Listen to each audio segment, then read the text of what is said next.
বন্ধুরা, আপনারা আখির কয়েকটা ভিডিওতেই দেখেছেন যে আখি ব্রয়লার মুরগি দিয়ে খিচুড়ি রান্না করছে। এই বিষয়টা নিয়ে কিন্তু তিশা আখিকে বলেছে আখি নাকি তিশার ভিডিও নকল করতেছে। এছাড়াও কিন্তু তিশা তার ভেরিফাইড পেজে একটা পোস্ট দিয়েছে আখিকে অপমানজনক কথা বলে। সেখানে তিশা লিখেছে যে নকল করেও একটা হাঁস কিনতে পারলি না, 150 টাকা দামের ব্রয়লার মুরগি দিয়েই কি নকল করতে হলো? তো তিশার ভেরিফাইড পেজে আখিকে নিয়ে কথাটি ছিল এইরকম, যেটি এখন আমি আপনাদের পড়ে শোনালাম। আসলে আখি কিন্তু বিভিন্ন সময় বিভিন্ন প্রমোশনের কাজের জন্য বাইরে থাকে।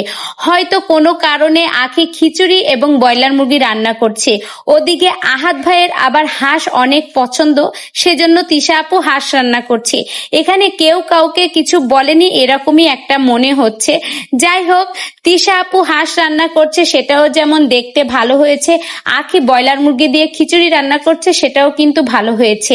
এখন বৃষ্টির সময় মানুষ হাঁস খিচুড়ি, মুরগি খিচুড়ি, গরুর মাংস খিচুড়ি এটাই কিন্তু খাবে, এটাই স্বাভাবিক।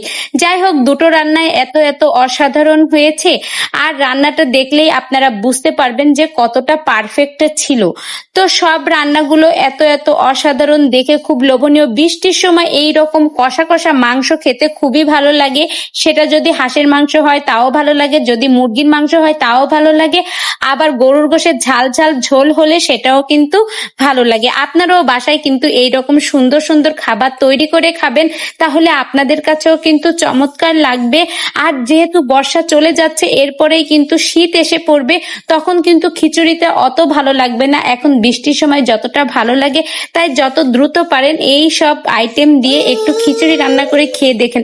আমাদের জেলায় কিন্তু আবার ভুড়ি দিয়ে খিচুড়িটা খুবই পছন্দের সবার। আপনারা যদি কেউ ভালো লাগে খিচুড়ি দিয়ে একটু ভুড়ি রান্না করে খেয়ে দেখবেন, তাও কিন্তু অনেক সুন্দর লাগে। তো বন্ধুরা, এক এক জেলায় এক এক রকম রান্না বান্নার ধরন, কোনো খাবারই কিন্তু খারাপ নয়।